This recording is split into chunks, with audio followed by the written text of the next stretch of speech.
Probably not. I haven't heard about it.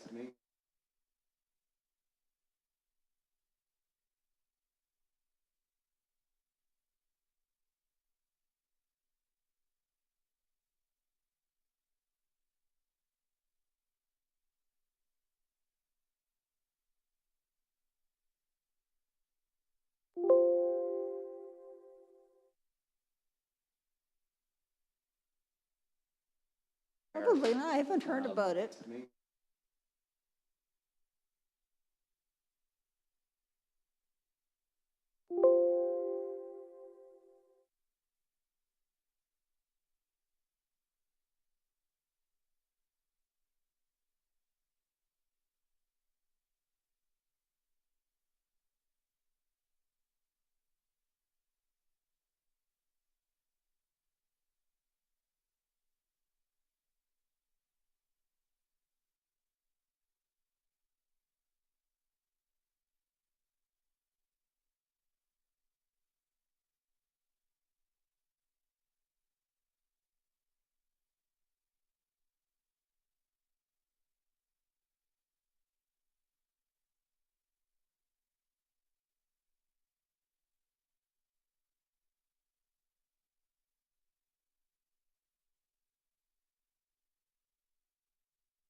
I got Larry. At least, okay. Are we on air? Yeah, we're on the air. Okay, all right. Good evening. This is a meeting of the Kennebunkport Planning Board. It's a hybrid meeting via Zoom and in person. And Tom, our chairman, will be calling in through Zoom since he has COVID. Here. Oh, here he is. Hey, right there. You look pretty good. That's the way it has to be, so we can hear Tom. Okay, You guys are over the speakers, he's over the speakers. okay. And All right. George said he was not going to be here tonight because he's in Boston or something. Okay, well, we've got Larry, and we've got Scott, and myself, and we've got Ed. So we've got a pretty full planning board. If anybody, the public wants to join, they can come in via Zoom. There's no one in the audience here, so, except for the applicant's representative.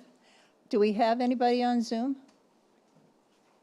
Besides- Yes, we have Marcia Cadigan. Okay, there's one person on Zoom. We did not have a meeting last week except to sign some findings of fact. So before anything else, I want to bring up the minutes that we didn't discuss that were from April 5th. And I wanted to know if everybody has had a chance to look at them, if there are any changes, any comments? No, No, okay. I was fine. Well, You're okay? Okay. So if that's okay, then I'll take a motion to approve the minutes. So moved. Okay, second, okay, Tom? yeah, I'm approve. Okay, Approve. I approve. Scott? Approve. Approved. Okay, so the minutes are approved and taken care of. We only have one item on the agenda this evening. That's item 230402. That's 232 Arundel Road. Joseph and Heidi Maynard, and their representative is James Logan, sorry. It's okay. Sorry, Jim. I've been called worse. Of Longview Partners. And this is an initial site plan review? That is correct. Okay. And then I'll turn the mic over to you and let you explain what this is and describe it to everybody. I thank you. Thank you, members of the board. I appreciate your attention tonight. Tonight's application that's before you, I need to be extremely clear about. And in an effort to be clear, I included a cover letter that came to you after the initial packet. Werner asked me to clarify some for the board just what the nature of this application is. The application was a little bit on the light side, I'll admit. I kept it that way on purpose in the interest of cost. We're here tonight to sound the board out and to explain the need for this site plan review, which is limited to just the driveway, or strictly an access, if you will, to what is a conforming buildable piece of the Maynard property. It's just in a location that's fairly distant from the Arundel Road, and it needs about a 1,350-foot long driveway. The specific reason why we're before your planning board tonight has to do with the fact that that driveway, or at least a portion of it, a fair good portion of it, needs to be within the 250-foot shoreland zone that the town has established around what is an emergent wetland, consistent with DEP recommendations, I believe. Probably your ordinance and your zoning map was changed a while back to include this area around this emergent marsh. There's not particularly a water body in that wetland system. There is a man-made pond up near Heidi's driveway, but that's a man-made pond and in a forested setting outside of the area in question.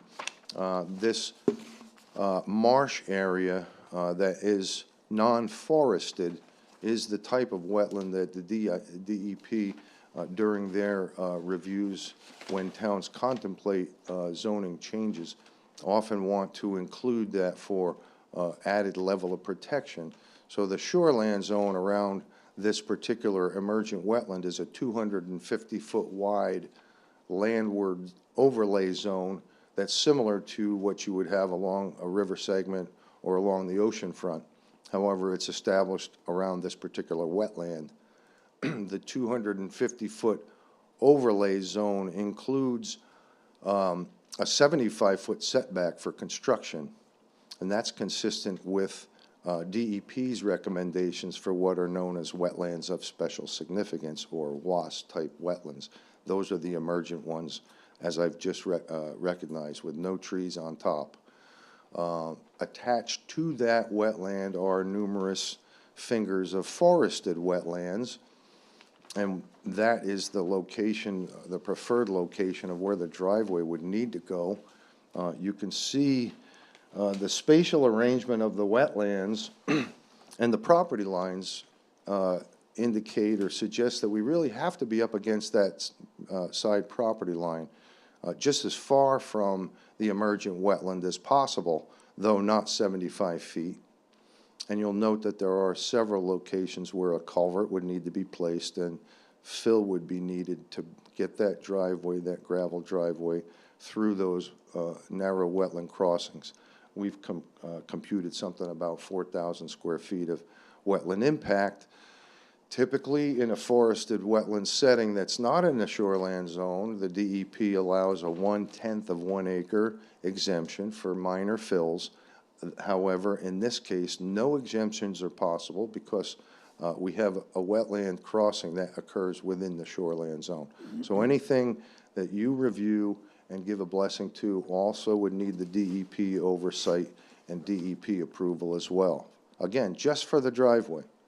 Every aspect of a house that could be built there, an attendant leach field to serve that, a private water supply, all those could fully comply with the ordinance. There's ample upland area there to meet the standard for a conforming buildable site. So that I wanted to make abundantly clear to the board, and the limit of your review essentially is the access to get to that place. The map that we prepared has a yellow line that's down through the wetland that's consistent with the emergent boundary as the town map shows it. And that establishes the 250 overlay zone. We've shown that as well. We have a second line on there, which is the limits of your mapped resource protection area. So your setback line in off the town map is a landward line, and then within the wetland, and it's not exactly in alignment with this aerial photo. The wetland itself, the emergent wetland, I believe, in your ordinance is intended to be the resource protected portion of that area. Hence, we got no desire to cross the emergent part of the wetland. We really need to be through the forested edge as far from the emergent as we can get. Also shown, you see, back near the pond, there were, initially when Heidi brought this to me, we walked the pond berm, the outlet side, and contemplated a driveway around that. I don't think that's a reality, and I think fire truck configuration and so forth would suggest the configuration that brings the driveway around the back side of the pond off the driveway up here. Again, Would you go through that You again? lost me. Which one is not feasible? this is the one we initially had on the plan that goes across the soil berm. We don't think that the configuration and the turning radius of that is going to be viable.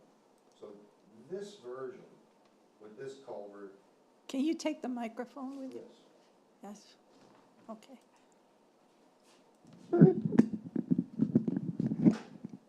So that this version, with the driveway, the proposed access drive nearest this boundary line and around the backside of the pond, is the logical location that we would pursue with the town. Okay, so either way, you're going to have a culvert. Yes, there will be several crossings. Yeah. Again, the purpose of today is to determine, is the board willing to allow us to consider a driveway through a portion of the shoreland zone impacting around 1/10 of an acre of wetlands that needs a DEP permit, because there's no exemptions allowed, to access this buildable 5+ acre area of upland that is in the rear, or what is the westerly corner of the Maynard's property. we've got cross-hatching, if you will, this magenta cross-hatching, and that's consistent with the box at the bottom that says upland area surrounding proposed building site, and it gives you a fair, large acreage. Again, that's what we're pursuing to provide access with this proposed gravel driveway. It would need to be a 12-foot travel surface, I believe, for one single-family dwelling. There's no contemplation for a lot split in the future. And quite frankly, despite what concerns may have been raised till now by some of the neighbors or abutting property owners, the Maynards are only interested in determining potential estate, what could be a lot for their daughter. They have a daughter who has a kid of her own, and they're contemplating what they would do in divvying up the estate, just as I have done with so many of my other clients.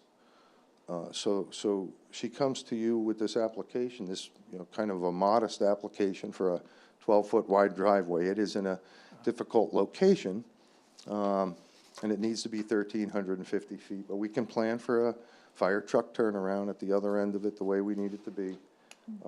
Might even plan for one somewhere along the line of the driveway, halfway down or something, if need be.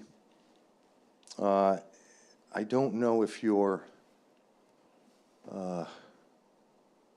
in this case, because it's not going to be a road, I don't think there's an issue if the driveway has to hug a property line, and other than it has to be 5 feet off of that property line to meet the overall town standard. It won't have to be within the center of a right-of-way in the fashion we have described for private access ways for more than one house. Your ordinance does suggest that in the case of a right-of-way, the applicant should attempt to make the roadway within the center of that right-of-way. Well, that situation doesn't exist here. We can cheat the driveway right up against the property line within the 5 foot needed to meet the town-wide standard, and still keep that driveway just as far from the emergent edge as we can get it. To come back to you, I would probably provide more detail as to exactly how far from that emergent edge. We would need to be less than the required 75 feet. There might be places the edge of that road would be 40 feet to the emergent edge where it was supposed to be 75. May I ask you a question? There's two things that I, excuse me, there's two things I think this is going to hinge on. And the first is definitional, and then it's related to what document we are going to rely upon to define the upland edge of whatever it is we define this to be. You're using the word emergent wetlands.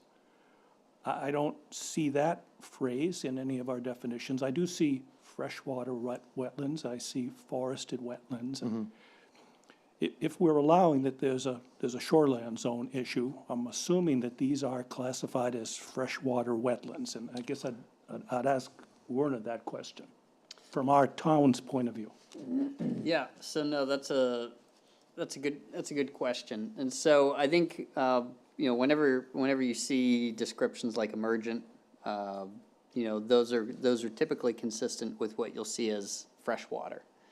And so you look at the definition, these types of wetlands, you typically fall into two classifications. You've got your forested wetland and you've got your freshwater wetland.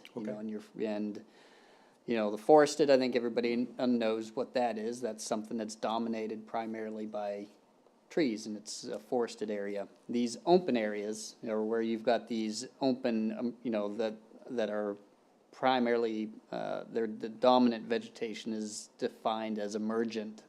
It's herbaceous. There's no Right. trees. There's no There's no woody stems trees. there. So it is a freshwater wetland. All of these wetlands Right. are freshwater. Even the forested ones are Right. freshwater. Right.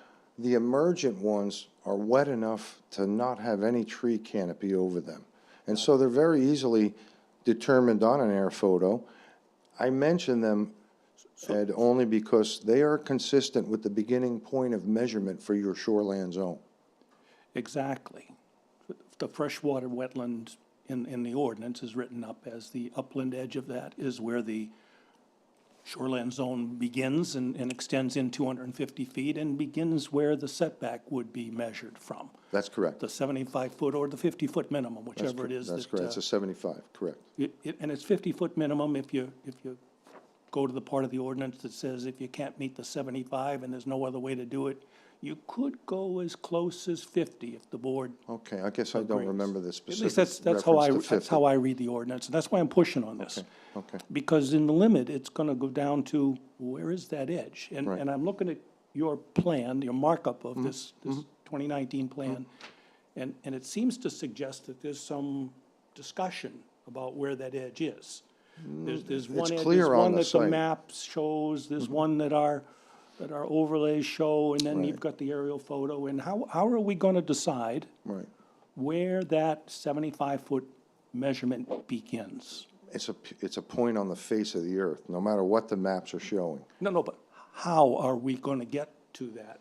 Because in the limit, that's what this is gonna come down to, I think, is there room for the road between the edge of this freshwater wetland and the edge of the property for a driveway? That's correct. That's the objective, you're Because right. I don't see any way to read the ordinance.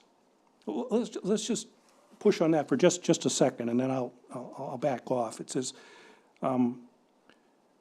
regarding the wetland impact of access drive and the shoreland zone, all roads and driveways shall be set back at least 75 feet, horizontal distance from the upland edge of bodies of water, tributary streams, or the upland edge of a wetland, unless no reasonable alternative exists as determined by the planning board.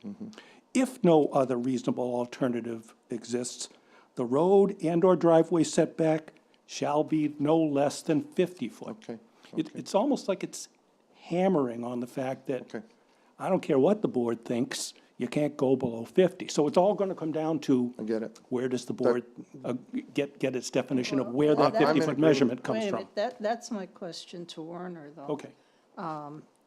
If we go down to less than 50 feet, can this board grant any kind of waiver or anything like that? Or is No. it set in stone? So we So have that's, to I be- mean, that would require variance from the zoning board. Okay, Yep, if That's- you were to go, if you're less than 50, in this particular situation. right. So I do think it's important to distinguish that, the wetland that creates the shoreland zone. Yes. That's an That's- important distinction. And where does that begin? Where do That- we think And, today? and that's what, that's on this particular plan, what we're looking at, as I understand it here, is this red dashed line. Or it might be the yellow line, Yeah, it might be the yellow. Well, so keep, according to this but words. look at the labeling. It says limits of emergent resource protection wetland per the town of Kennebunkport GIS, okay? Right, that's the yellow line. So, and I think what's important to note there is that, you can take a look at it and you can see where the line lands. And I can tell you that, there's a difference between mapping that's used for planning purposes. Right. And then there's field reconnaissance that oftentimes. And this goes to your point, And we've Ed. said Shows this two before. different things. Yeah, this is not Yeah. a Now, new if I could concept. if I could just put a few plugs in, when we delineate a wetland initially, as wetland scientists, generally we're paid to find the uppermost edge of the wetland boundary and get that on a map. That establishes what's useful on the property. In this case, due to this question that emerges from your ordinance, the wetland scientist needs to return to the site and discern the difference that you're talking about, where the emergent edge changes to a forested edge, and fine tune it. And what we do then is we hang flags. Now we're doing a subset of our original delineation, and we're determining the internal boundary, that boundary that establishes the beginning point of measurement for the shoreland zone.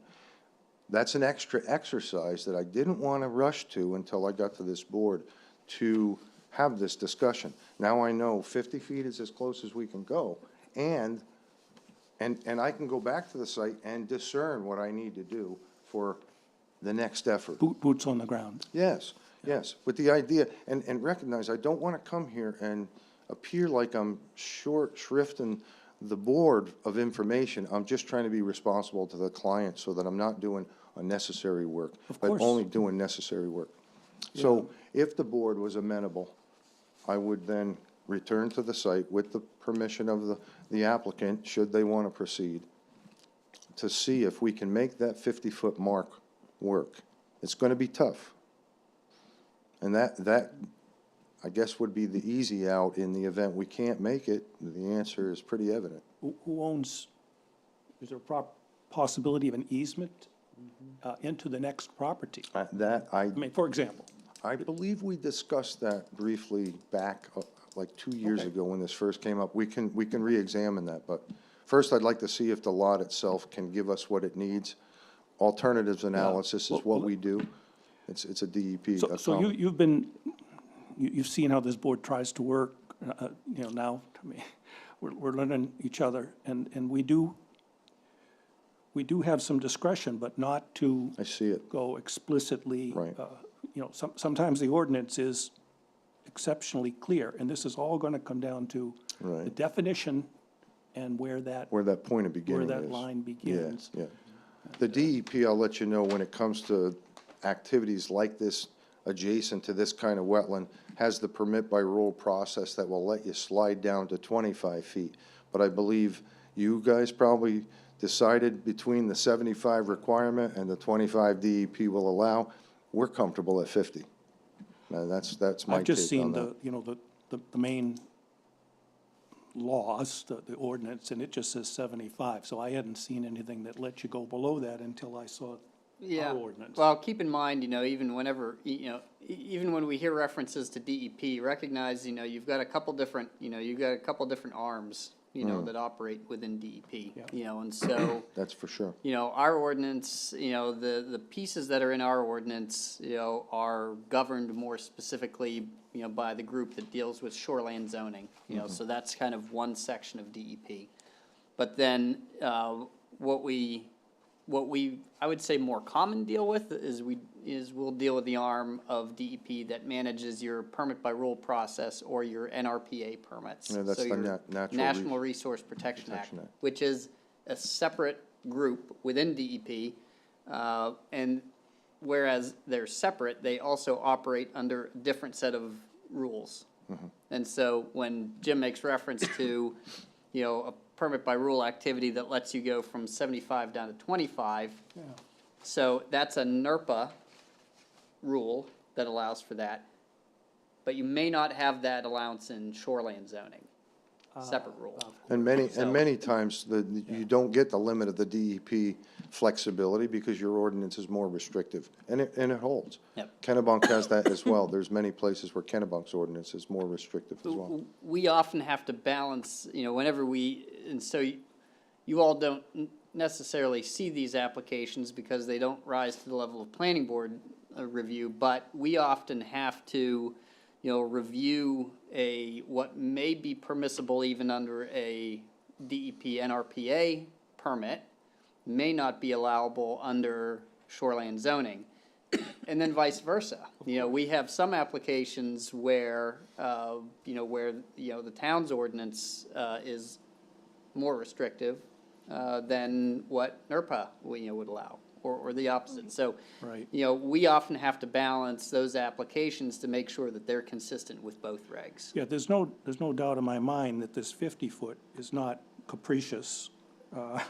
I think that it comes from an examination of the various agencies and the main legislature. So, and again, for the purposes of this board, we don't have any leeway on that, so it's really not worth pushing on. I think what is worth pushing on, and will be an issue when you come back, is definitional. If you look in our ordinance, I believe it says that freshwater wetlands, and it references a 1982 map, and then it mentions an update to those, and it mentions a couple of different sources that can be used to define the edge of that. And in the limit, I'm gonna ask to defer to our code enforcement office to say, as a real issue here, where are we going to, quote unquote, draw the line today on that property for the boundary of the freshwater wetlands, and, based on evidence. Well, if you go back 10, 20 years, you may not have the same boundary. That's right. And so you So, could you have an know, argument that said you don't go by the 1982. No, your vegetation will change. No, it's not just But that. it I needs to think, be based on evidence. I believe that your ordinance may refer to, like National Wetlands Inventory maps, other published sources of mapping, not as accurate as what we do on-site, but they refer to ways to make interpretations when you don't have access due to landowner issues.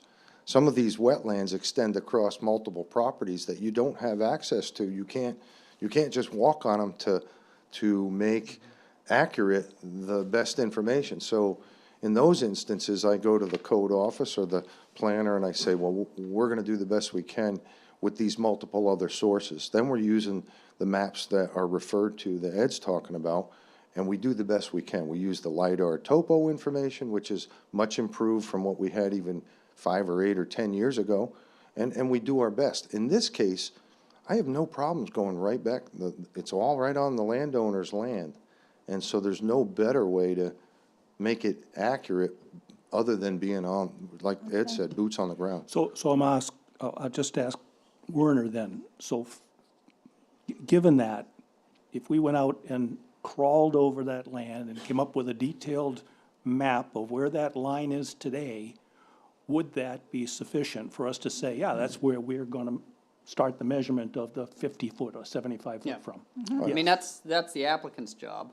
Oh, Yeah. I'm Darn, not saying whose job it is. Darn, I but- was gonna but- have him go out with me, or have him walk ahead of me so he could get the ticks on him first. Yeah, I'm anxious. The first I'm guy anxious, gets you the can most tell. of them. Yeah. But my point is, I would, it would take precedence over some historical document or a photograph that's in the file somewhere.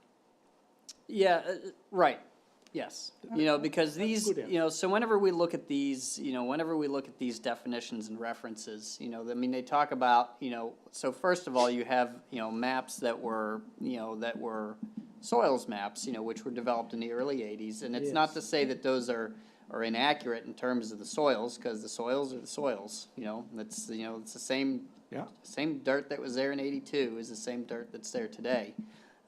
However, those maps are not gonna give you the same, you know, detailed, specific location, you know, and that's where you need the field reconnaissance. Yeah. That's where you need, you know, you need a detailed report, you know, coming from a wetland scientist that says, here's what it is. You're gonna probably include some photographs of There have been occasions where. where that limit changes. Yep, there have been occasions, quite frankly, where I have had, because the interpretation on wetlands in some ordinance instances is straight from the code office. And I have had code officers walk my line with me so that they're seeing what I saw. Quite frankly, this board has the latitude to have a site walk. If you wanted to see it yourself, you'd have to put boots on, but I'd take you out there and show you if that was indicated. And this is not a hard line to see because it's where the canopy of the trees end and where the emergent vegetation with no woody stems begins. That line in the field that you're looking at on your map that shows where the open yellow area is compared to all the dark green, it's pretty obvious out there. And we typically hang blue flagging at the uppermost edge of the forested wetland. In this case, we go down and establish the emergent edge in pink flagging, and that'll have a different set of numbers. We'll call that E1 through whatever for emergent wetland. And that will be a subset on our map of our other mapping. We'll label that now or after that effort with a different label, not from the town's GIS website, but instead field verified. Okay, And then Can I ask a question? go ahead, Tom. Tom? Okay, Jim, what is the result you expect from the board today? A sense that we're not dead in the water. Okay, A sense that there's a potential that I could come back with information that the board may, with a conditional set of standards, give us an approval to build a 12-foot wide driveway. Okay, so this is an initial review that predates an initial review. Correct. Well, it's an initial review begun, but with the idea that I didn't hear giant opposition. I understand. I think I conveyed the challenge we're faced with, and I have a sense like I have my marching orders, if the client wants to pursue it, that I could come back with more detailed information and pursue a permit for a driveway.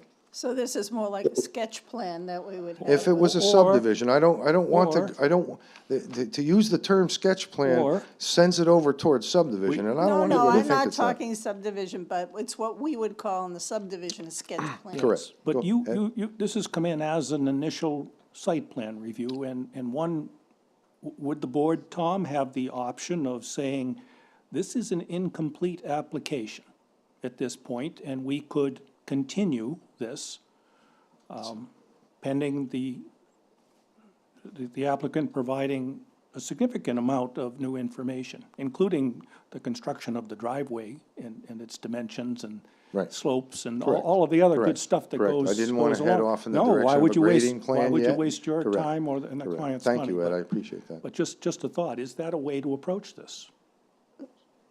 Well, yeah, we just I, looking I at I it didn't right expect now. it was going to be all it needed for information to get a yes answer, but I did want to get before you to have this discussion and get a sense of Right, I don't think we're viability. gonna take any vote on this tonight. It's just an idea of, what you need for information. Yep. I have a question, though, on the 12-foot road.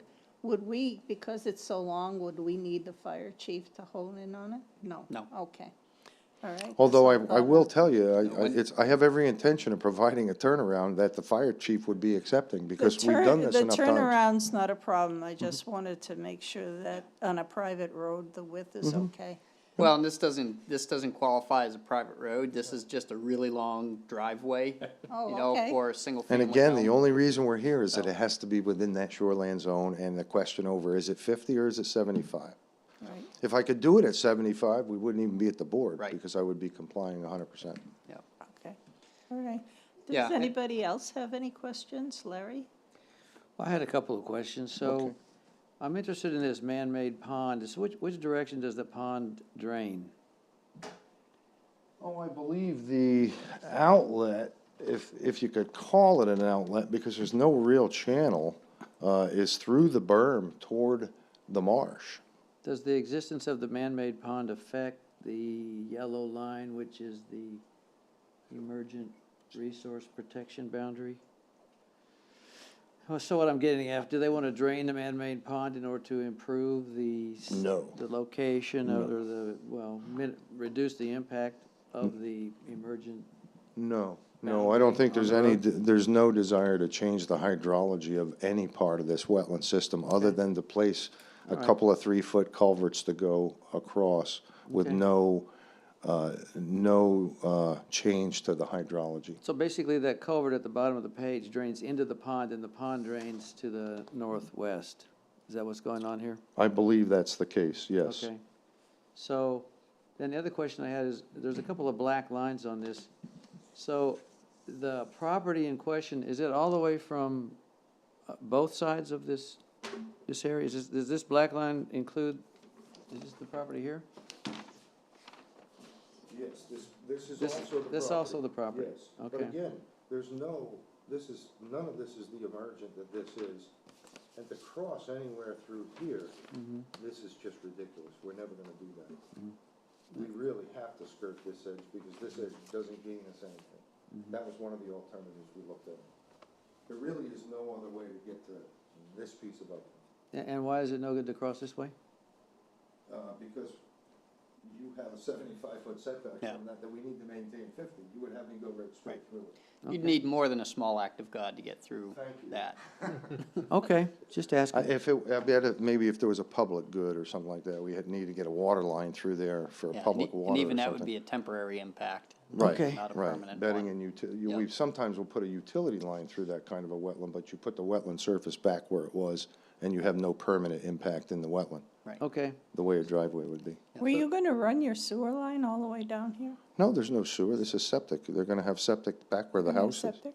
I thought Once you had can put a dump truck down a driveway, then they could build a leach bed and drill a well in the fashion that most people do in the town. Out there, there's no public sewer. So then I noticed that the wetland seems to encroach beyond, to the left, I guess that's west, of your little black line, which is that black line is the 250-foot buffer from the resource.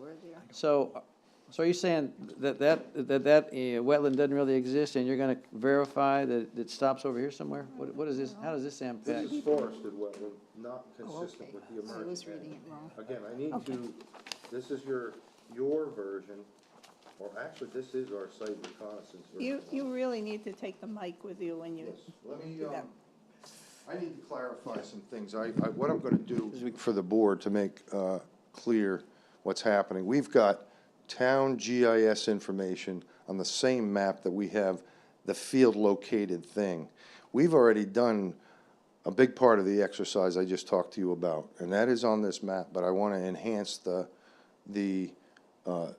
labeling of those lines, and I will enhance the flagging on the job site. Well, I so would that it's ask the clear. board, how important do you think it is to have the town GIS line on there?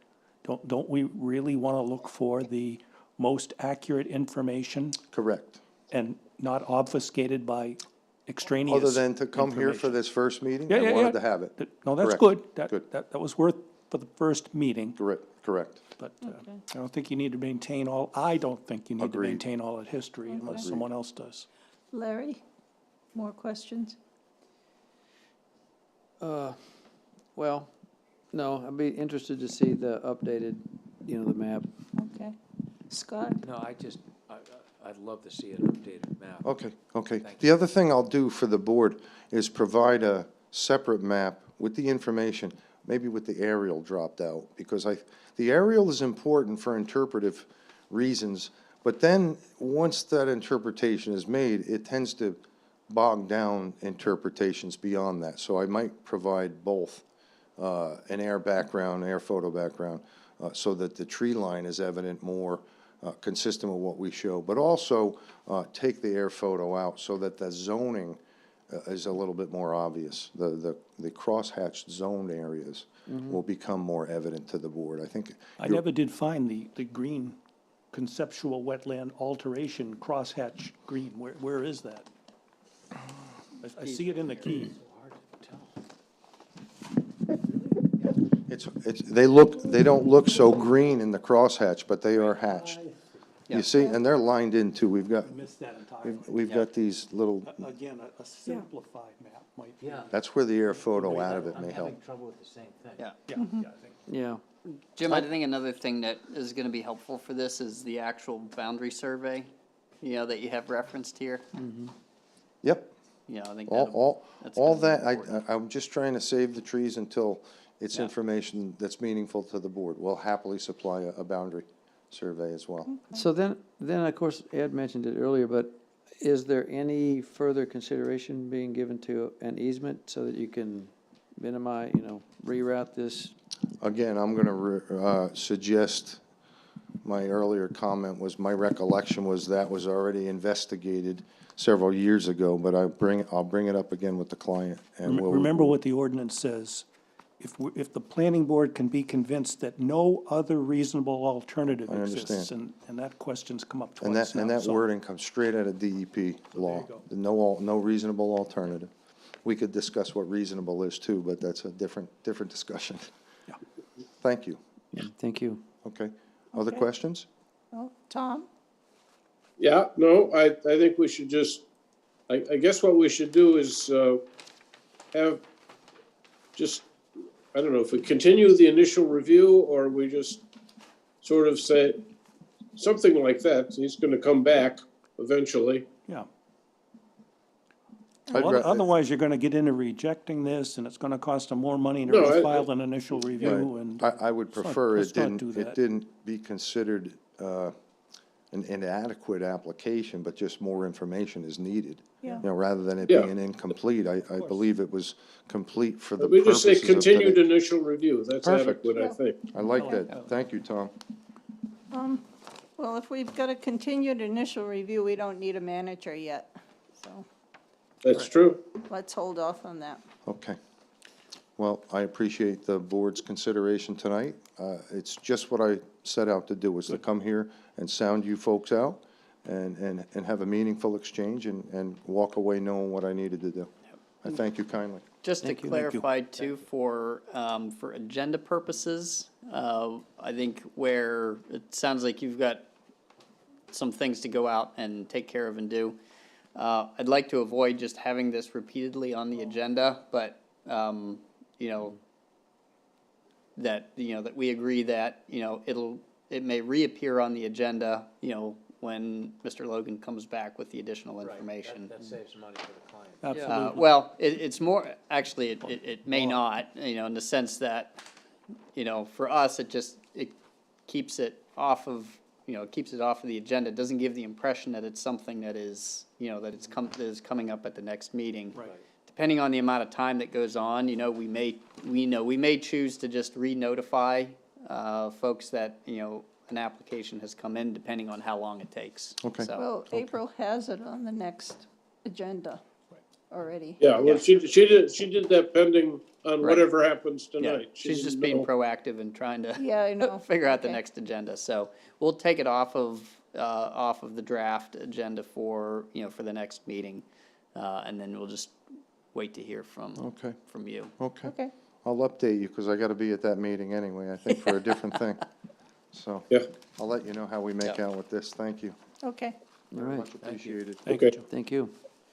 Do we need a motion or something to just do that continuation, or we just leave it? No, I think I would just leave it. yeah, I at don't know this that point. there's any Okay, action that's good. that the board Okay. needs Thank to you, take Tom. at this point. I'll put it in the notes that it'll be continued, Yep. so when applicant has more information. Right, Oh, perfect. okay. I noticed that there are some things coming up, but we don't have them on the agenda tonight, so that was our only item.